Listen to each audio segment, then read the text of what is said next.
Today we're going to be starting our Erase Your Face self-portrait. This one is really fun.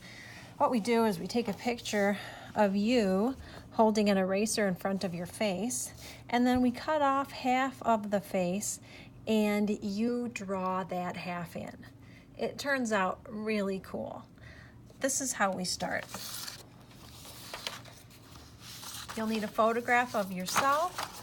You'll need an 8.5 by 11 sheet of good drawing paper and a piece of construction paper, a glue stick, an X-Acto knife, or a pair of scissors, and of course you'll need pencil and eraser. So to begin with, you'll have to start thinking about which part of the face you're going to be removing.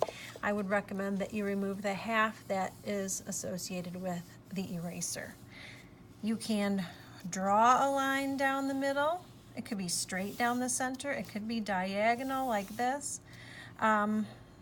What you want to do is try to get at least half of your face cut off, half of your mouth, half of your nose, half of your eye, or at least one of your eyes. You don't have to draw the line. You could just do this freehand with your knife. So we're going to be removing half of this picture. We're going to be leaving the hand in, overlapping the empty area. I'm going to start right up here at the top. And I'm going to hold my paper securely, but I'm not going to get my hands in the way of the blade. And I'm cutting a sort of a curvy line, so it's a little bit more interesting.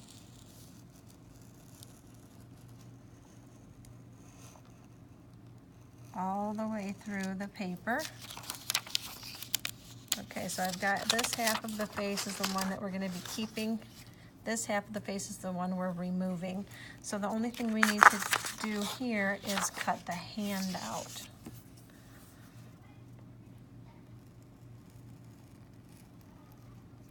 You want to make sure that your blade is perpendicular to the paper. That means it's going straight up and down this way.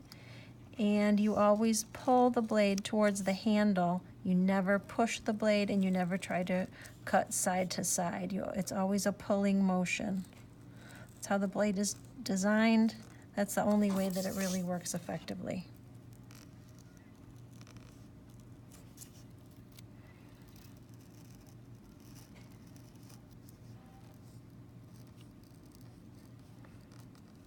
You can always pick up your paper and move it so that you can continue to pull the blade towards the handle. And always make sure that you keep your hands away from the blade. I'm just holding my paper still, but I'm not cutting toward my hand.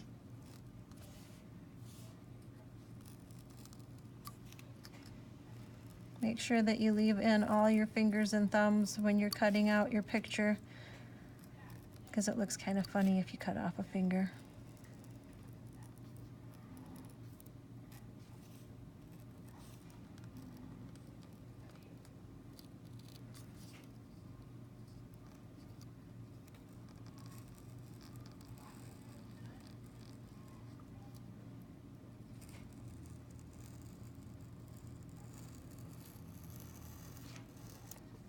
Okay, so now I've got this.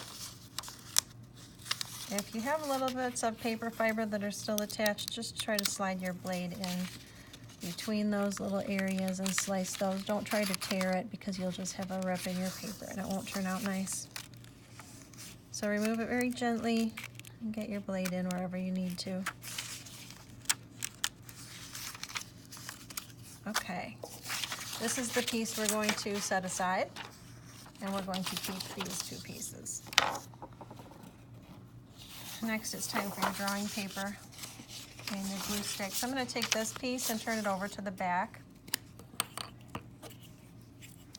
And you won't be able to see this very well on the video, but I'm putting a little glue stick on the back of this paper, and I'm going to glue it on directly on the edge here so that it's lined up as straight as possible right along the edge.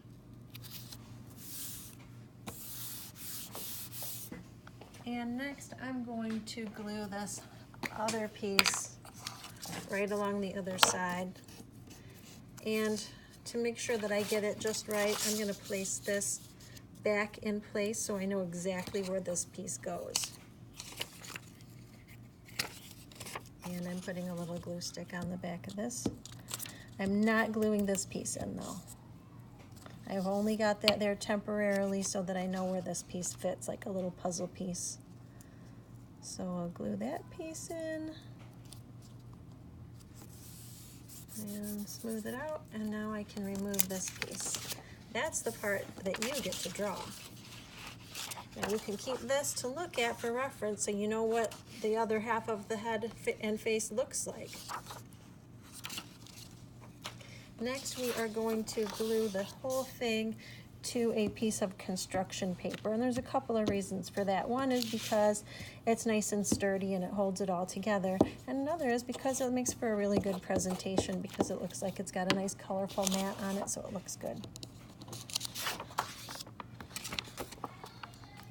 Try to glue that on so that it's nice and straight and centered and it looks nice and neat.